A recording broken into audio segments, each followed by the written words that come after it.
I am Lorens Chuno, and this is Doing Jazz.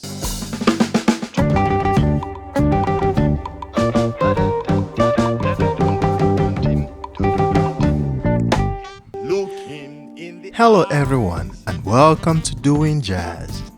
My name is Lorens Chuno, and this episode is with legendary award-winning sound engineer Dave Darlington.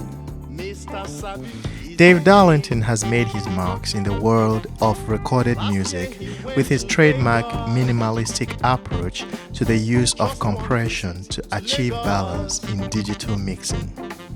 He has worked with most of the household names in every genre.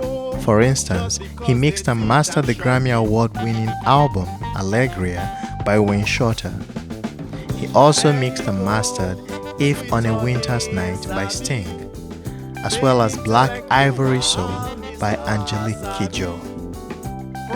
Dave Darlington is still an active musician. He composed the theme song and underscore for the HBO hit Oz. I'll be remiss if I don't mention that Dave Darlington mixed and mastered my 2018 album Rhythm Sustained. Dave Darlington's studio is called Bass Hits Studio. The music playing in the background is called Mr. Sabi, one of my songs mixed and mastered at Bass Hits Studios. After listening to this episode, you can learn more about Dave Darlington by going to the website of the show, www.doingjazz.net. You can follow the show on Instagram and Twitter. The handle is @doingjazz. You can also listen to more episodes of Doing Jazz by subscribing on iTunes, Spotify, or any of the available podcast vendors. If you're on Spotify, please follow the Doing Jazz playlist, a one-stop playlist for songs by all the Doing Jazz guests so far.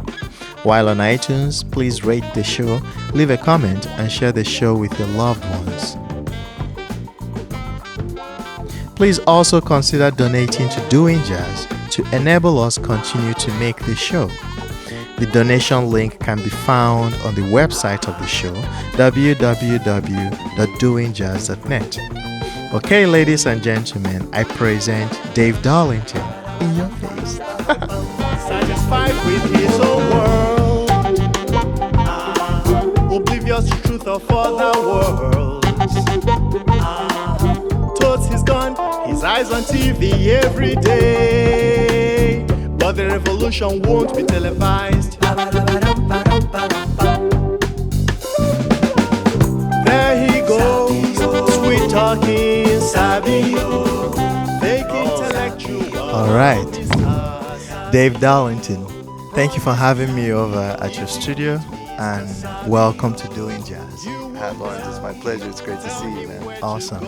You know, I forget how much I like your studio. I've told you this before. We had some good time here. Yeah, it's like, it's this very, very cozy. It's cozy. It's very conducive, and it's so organized. I told you before that it's like the most organized recording studio I've seen. Well, you know, I built it from scratch many, many years ago, and it was just a blank warehouse space. So I kind of thought, well, how much space do I need for the control room? Yeah.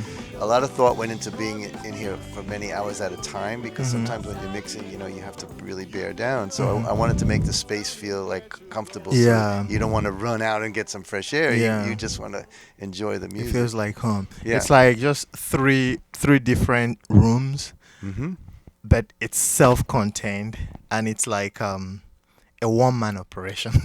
Yeah, it's definitely a one-man operation. How have you been able to just do it by yourself? Well, in the past, I had a larger studio, you know, but in the analog days, I had a larger studio with a staff and everything, because the way the workflow went back in the day, you needed an assistant to help you plug in everything analog, and you needed a studio. The boards were very expensive, so you were usually making payments, like a car payment or a mortgage.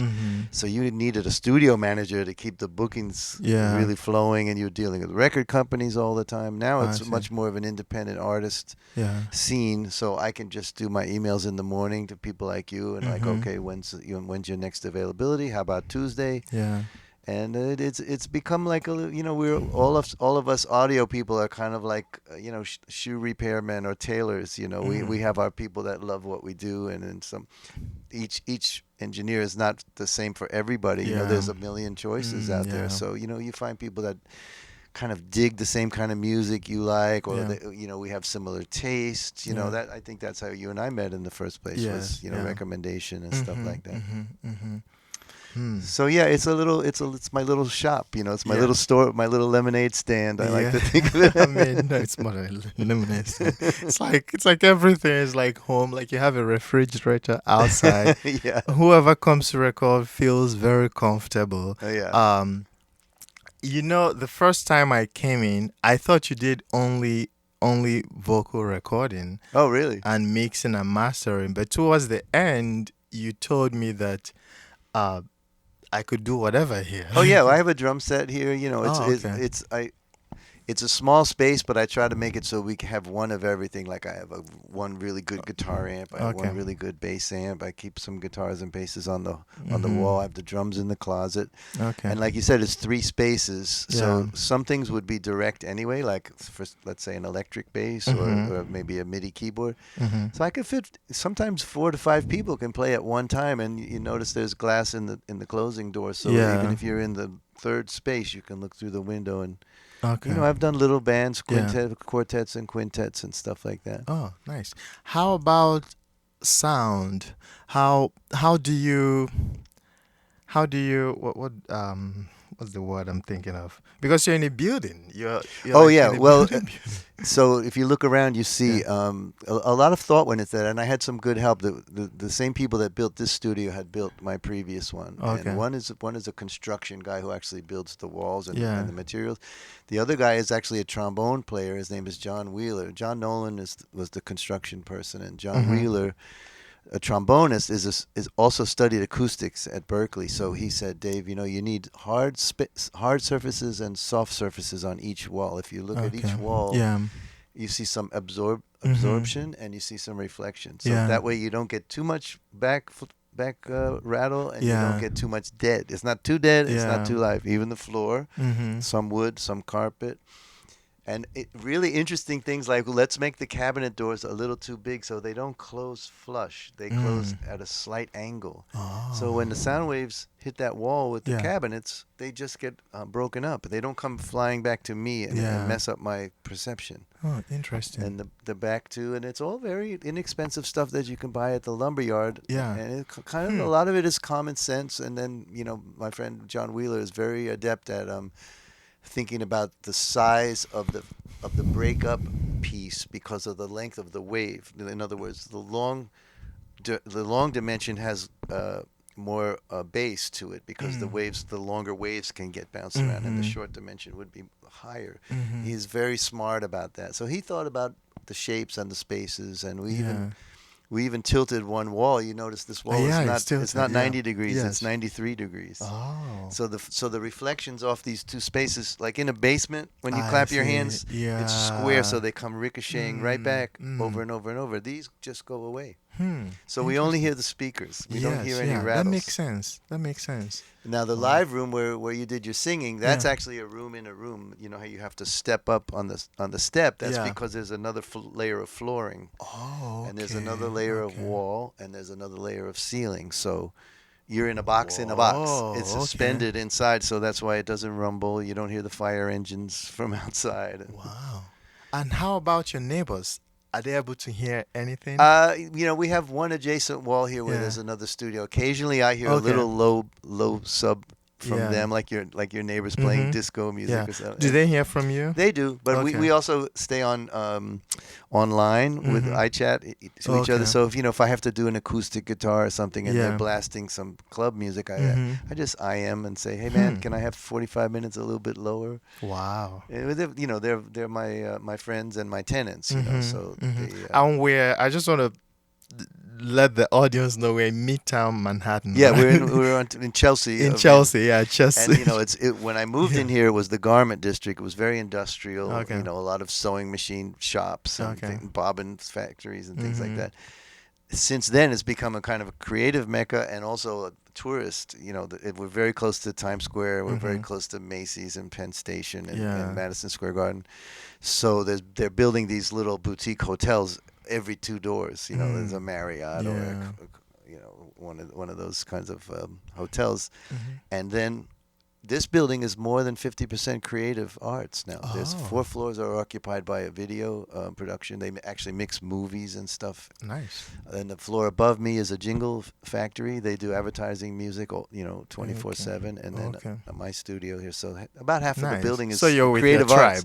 And right across the street is one of my good clients, Lori Berkner, who's a children's music superstar. And she took office space across the street. It's kind of like getting to be a creative mecca. Yeah, so it's really good. That's nice. Now, you've worked with everybody imaginable, all the big names in the industry. Many of them. People ask me, is there anybody you really, I can't think of really one artist that if they called I would drop everything. Maybe one of the 2 surviving Beatles. I could say that. But I don't expect that. But everybody that I've always been a jazz fan, and I've always been a sort of a rock and roll fan, and I've had a chance to work with pretty much all my heroes in the jazz world, and some pretty big rock stars. Yeah, I remember one of my sessions. I was coming in, and Vanessa Williams was leaving. Yes, we just finished an album. I'm like, whoa! How did I end up here? and she's every bit as good as she was when she had her hit record. She hasn't lost a step. She's an amazing vocalist and one of the sweetest people you'll ever want to meet. She makes you feel comfortable, and it's my job to make her feel comfortable. And she spent a lot of time going, is everything okay with you? Wow. Are you doing okay? Yeah, she's a pro. She's a real pro. I love her dearly. Yeah. So in the jazz community, who are the people you've worked with lately? That we know the names. There's a lot of young folks. That either they've just come out of school or they've just been out long enough to have made their album, and I don't want to favor one bunch of names over the other, but a lot of there's a new generation of jazz people who are really really really good, and the jazz education has changed the game a little bit because everybody knows harmony now, whereas before you had to really get it off the street. Now you can go to school and learn about it. So now you have to find your voice a different way, right? And make yourself singular somehow. So a lot of my friends are like composing like amazing music, and for large ensembles, nonettes, big bands, and or they break it down to just like a trio, bass drums and a horn, or bass drums, piano, and find themselves a singular voice with their writing and their improvising. I mean, there's a really lot of good young talent, and then occasionally like one of the old lions will come through. Wynton Marsalis was here not too long ago, or Jack DeJohnette. I'm working with Brian Lynch right now, who goes way back to Art Blakey and the Jazz Messengers. Awesome. He's doing a big band album, and I'm very proud to call these people my friends. I can really say that Jack DeJohnette is a friend of mine, which is like it just blows my mind sometimes to think that way. You work with artists on every stratum. Because you never know. Think about it. Tony Williams, when he joined Miles, was 17 or 18 years old. So you never know when someone walks in the door. It could be the next. Yeah. So you can't judge just because somebody's young that they don't know. Kind of sometimes not knowing is actually works in your favor because you do something so left field that it's amazing. That everybody's like, wow, what is that? So my job is to, like you said, make them feel comfortable and try to understand what it is. Just like in your album, our first meeting was a little. I wonder what he's trying to do. Yeah. Then as we got to know each other, I started to realize where you were going. Yeah. It's like, okay, this is how he thinks about it, and so let's try to make it that way as best as we can. That's kind of the job, is to figure out what the talent is looking to do, and just try to be invisible and just facilitate the artist's vision. Nice. Yeah, I remember the first time I came. It was a little. I'm like, okay, because I came with Alicia, who is my friend, who of course, helps Alicia's me. On both of our friends. Yeah, and. I was trying to find my foot and I hadn't recorded in a while, and I was a little nervous because I had done the record before. Is that my second time redoing it and making it what I want it to be, and I was trying to feel comfortable. And after the first session, the second one, I found my footing, and from then I'm like, okay, this is a place where, in addition to getting my work done, I can actually learn. So I picked up a few things. I started learning things that I wouldn't have known. Right. Well, if you think about recording, it's always been a do-it-yourself endeavor. Like way back in Edison, if you read like a history of the technology and everything. They were just trying to figure out, like, how can we capture the sound and how can we make it better? Like the original Atlantic Studios, Atlantic Records, Aretha Franklin, right? They had the office during the day, and at night they would push the desks off to one side, and that was the studio. And the guy would Tom Dowd, the famous engineer, would set up his microphones, and then he realized, I really need some kind of attenuation between the microphone and the tape recorder. So he's the guy that kind of came up with the idea of faders and volume control before you record. And he used light dimmers like from Broadway. So he used to have it so that when you pulled the dimmer closer to you, the music got louder. He felt that closer was louder. Then along the way, they decided that pushing the faders up away from you should be louder. And then they switched from the big dimmer switches to the ribbon faders, which we know now. And now we're using an analog of that in the box. We just push the mouse and the volume gets louder. But the learning curve and everything, you read about all those great engineers in the past, they got thrown into the fire. Like, Al Schmidt was working doing piano demos, and I forget, there was a booking.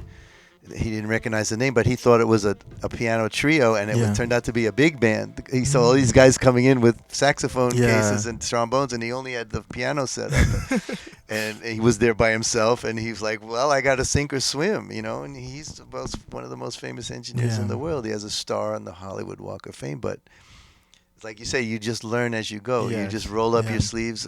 People buy software and they get it home and they're like, it's not working. Why isn't it working? But then you have a breakthrough, you figure it out. You know that feeling. Yes, Suddenly the software is behaving the way you thought it should, and you're like, yes. Because the first time you get it, you can't do anything. You can't do anything, and you're frustrated. You're thinking, okay, this is software. It's supposed to do. You don't know that there's an art to it that you got to learn and learn. Well, my first real job in a real studio was called Counterpoint, and the person that I was working as a substitute on weekends in a little studio called Secret Sound, and the manager there was leaving to manage Counterpoint. They were opening a new room, and it was a Friday. He said, Dave, what are you doing? Come with me. I have a job opportunity. So I went. I met the boss, Jerry Ragavoy, and they had a software called Performer, which is now Digital Performer, but I had never seen it. And he said, we have a session on Monday. It's Friday night. If you can learn this software by Monday, you can be the house engineer. And I said, wow, what a deal, So I stayed all weekend. Of course, Friday night I couldn't get anything done. By Saturday I was getting a breakthrough, and by Sunday night I was getting pretty comfortable. And the people that came through on Monday was Grandmaster Flash and the Furious Five. That was my first big league, get your feet wet session, and I was so impossibly green. I was so nervous, but somehow I got through it. Nice. And you keep learning. When I was here, I had Alicia, like we talked about. But she was focused on my vocals, on producing the vocals. I remember. I mean, she was, because she and I have done a lot of projects where it's very businesslike and very like, okay, this is how we do it in the big leagues and and you're kind of a different way of, you do it from the heart and from, from your internal feelings. You're not trying to like hold your throat a certain way, like Luther Van. You know what I mean? It's a different approach. And so that's, like I said, I sort of saw that in the middle of the session too. It's like, Alicia, you can't really produce Lorens this way. We like the way we did it after that, we let you do it as many times as you wanted until you felt you had expressed it the way you wanted it to be expressed. And then we went back and we changed the instruments sometimes. you have to experiment. You can't always know ahead of time what it is exactly that you're looking for, but you can sense when you don't have it. So in your case, you said you did the album once, and you had some regrets, but luckily you had the means to go. And a lot of times people have those regrets and they don't have any more money or they don't have any more time and they're stuck. But you were able to redo it, get it how you wanted it. What is the job of a producer? Because you are mainly an engineer. Even though on my project you did some productions, you helped us. You helped me with some arrangements and stuff like that. That's an age-old question. What does a producer really do? In the traditional sense of the word, the producer is hired by the record company to guide the project along. And, he handles the budgets, he calls the musicians, he books the studio, and then the artist just has to come in and sing. But that's the old days when you had hundreds of thousands of dollars to be in the studio for 1 month. Now everybody's paying their own way, so we have to keep the studio costs down, and so that's part of what's good about our relationship, which I have with quite a few people. Of like, okay, you don't really have a producer, but you need some guidance, and you maybe need some ideas, or you maybe need me to tell you when I think it's great and when it's maybe could be better. That's what sort of the producer's job too, and I don't mind helping you. It's a fine line. Sometimes people don't really want your opinion. You have to sort of feel your way along. Do you really want me to tell you, that you need to sing that verse again because you were a little not in time, or you could have more emotion to it, or you sang it too loud and it might be better if it's intimate and soft. All those kinds of things. So you just like we did. You get an artistic bond with that person. And listen, I come from being in garage bands with kids when I was 13, 14 years old. We're boys in the garage. We're having a ball making music. What kind of job could possibly be better? So when you do get that relationship like we have, it's like, this is really fun. Lorens is coming today, man. We're gonna have a ball. That's how it develops. That's awesome. And I have that with Alicia too. And her way, she trusts me to tell her when it's good and not. That's good. How about when it comes to choosing sounds? Music sound? You mean like the band? Yeah, music sounds. Like, let's say you're mixing, or you want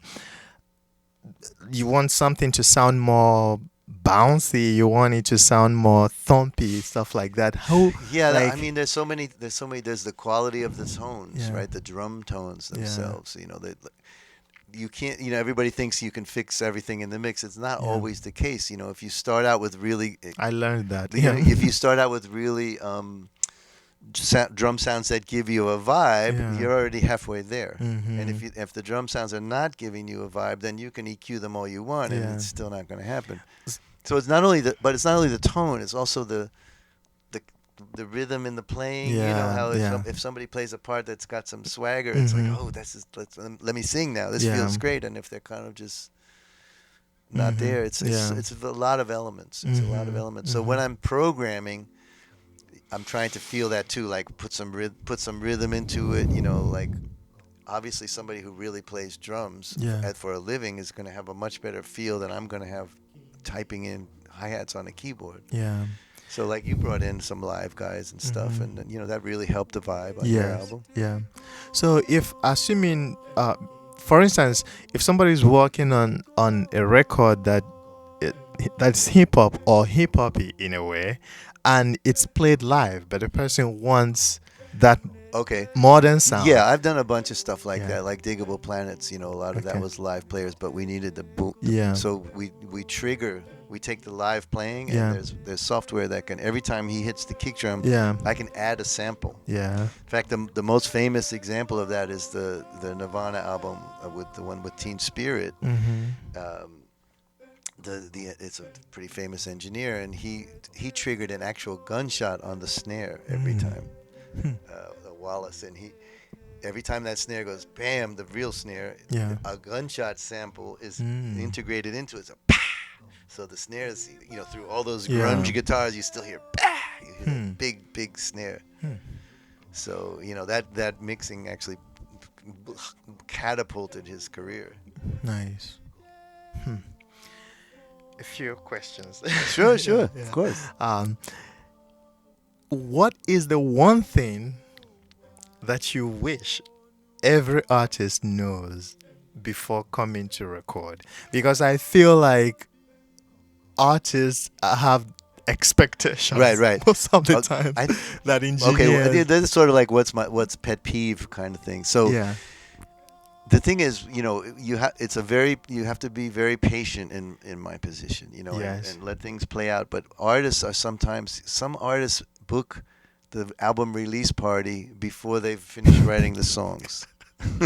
So, they come in and it's October 1st and they say, I'm playing at Joe's Pub on the 29th. Do you think we can finish? This drives me out of my mind. First of all, we're not putting records in a truck and taking them to Target stores anymore. Those days are long over. So you don't have a manufacturing queue that you have to meet. There's no deadline. My famous saying is the deadline is when you're dead. you can't make any more music when you're dead. But until then, why not just budget your time and resources until you're happy and then put it out? Then put it out. Just kind of like what you did, Yeah. But don't book the release party because you have a gig at Mesro. I know it's hard to get gigs and it's very hard to plan ahead. And there's so many jazz players in town. There's only the few venues that we have. They're booked solid, but that shouldn't determine the quality and the amount of resources you put into your music. This is a document of your music. Exactly. It has to be as best it can be. Yes. So now we're rushing the mix and we're rushing the mastering and we got to get to disc maker on time because we have a gig at Mesro. It doesn't make any sense. Yeah. So that would be anything else, trepidation about the what mic or the people going to be nice, we work through that almost instantly. Okay. But one thing I learned that I learned as a musician is that the sound I want, I should start thinking about it when I'm writing the song. That's an excellent point. I learned that here. Yeah, and also in the basic recording, when you go in with your bass and drum, like whatever the root of the record is, that's the DNA of your child. Yes. Right? Yeah. So that's what determines if it has brown eyes or blue eyes, right then and there. You go in some studio and everybody's in a hurry, so you don't spend any time on the drum sounds, and then you have trouble. If you take a little 45 minutes and like, okay, let's try a different snare. Why don't you tune it up a little higher? Why don't you try a harder stick or a brush? Maybe there's a different, and spend a little time creating at that level. Then everything you build on top of that is already good. Nice. That's a really, really important point. I hope everybody listens to that. Yes. The sound and the quality of recording is at the very beginning. The very beginning. Now, I actually, when I'm writing the song, that's what I'm thinking of. I'm thinking of the sound that I want. What sound do I want for this? Totally correct. So that when I go into the studio, I would take an hour or 2 hours or 3 hours, as long as it takes, the best investment to get the sound. That's the best investment because you're saving 10 hours fooling around later. Exactly. You're saving money, actually. All right, let's talk a little bit about you. Okay. Where are you from? Well, I was born here in New York. Okay. My father worked for an airline called Eastern Airlines, which no longer exists, and he worked out at Kennedy Airport, and we lived out on Long Island.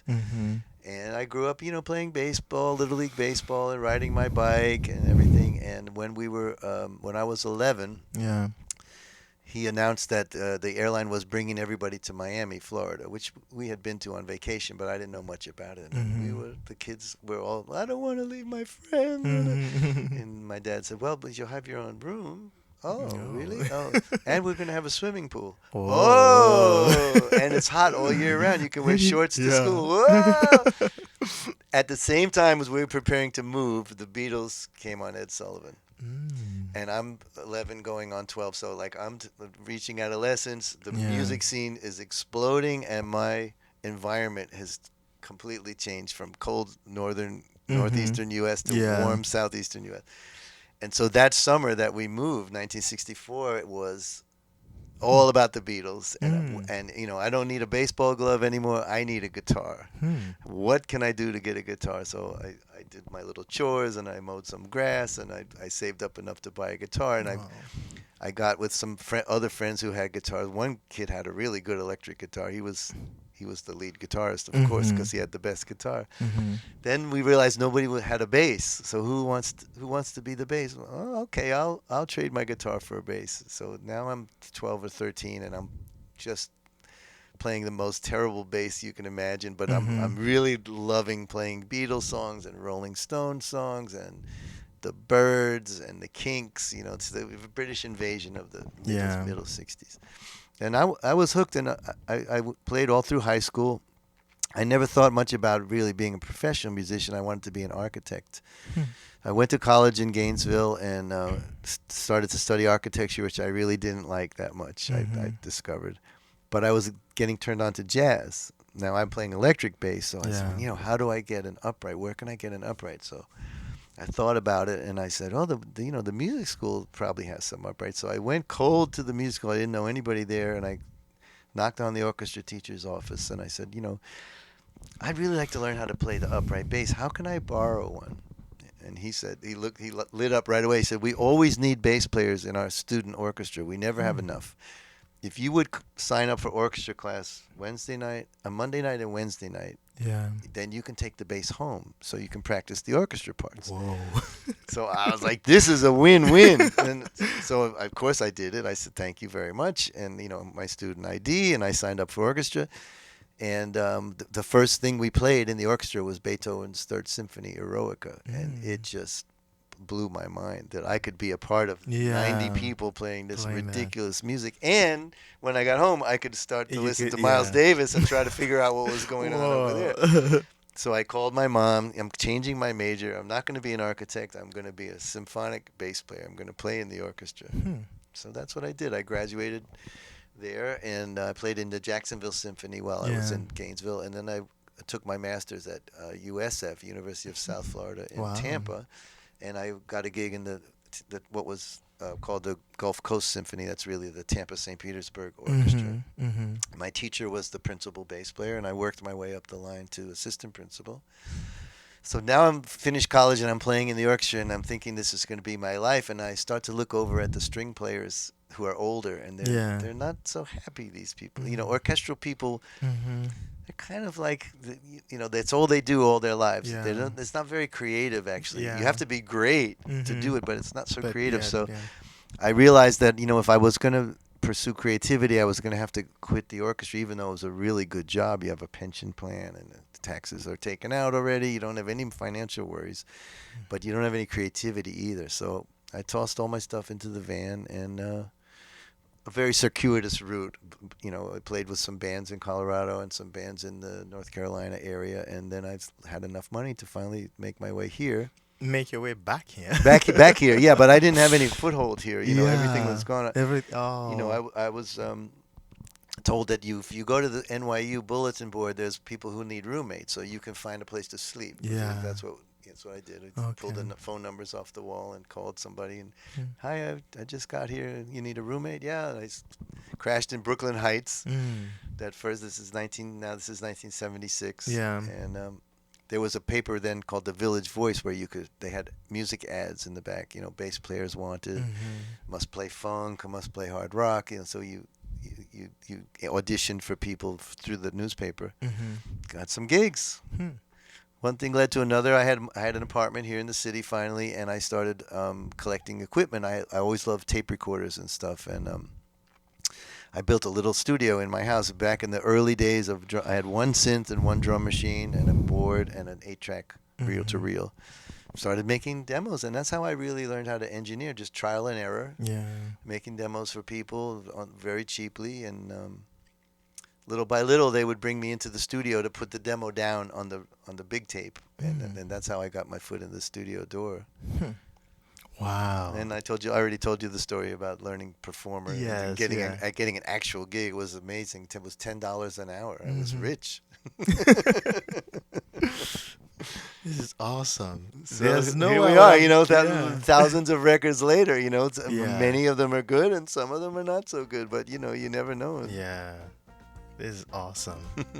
I am so glad I'm able to do this with you, Dave. Oh, it's my pleasure, man. Thank you so much. We've been talking about doing this a long time. Yes. Now we finally got it done. And thank you so much for agreeing to do it. I hope we can do it sometime again down the line. Of course, anytime, man. You let me know. My pleasure. Thank you, Dave.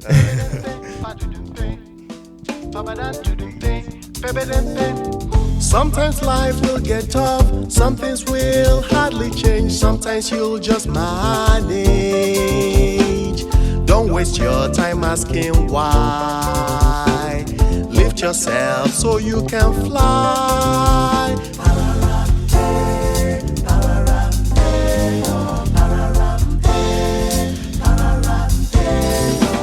Smile away the storm cloud, laugh away any bad views, don't make room for the blues. Count your blessings, oh my friend. Say them loud, never to end. Today is your day to slay. Today is your day, in every way. Today is your day, for a happy song. Today is your day, so sing along.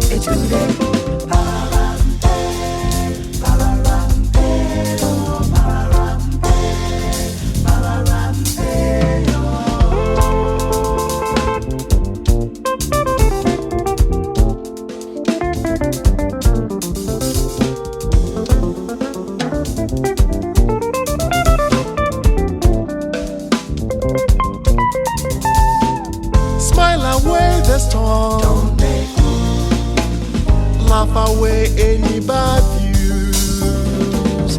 Count your blessings, oh my friend. Say them loud, never to end. Today is your day to slay. Today is your day, in every way. Today is your day, for a happy song. Today is your day, so sing along.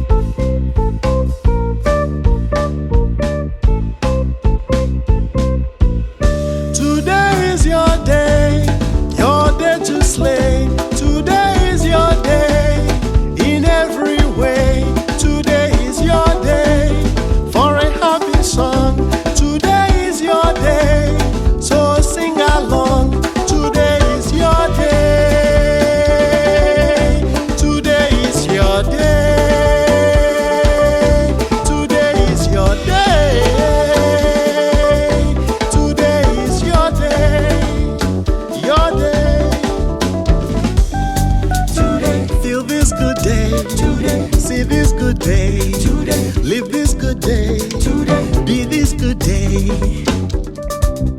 Today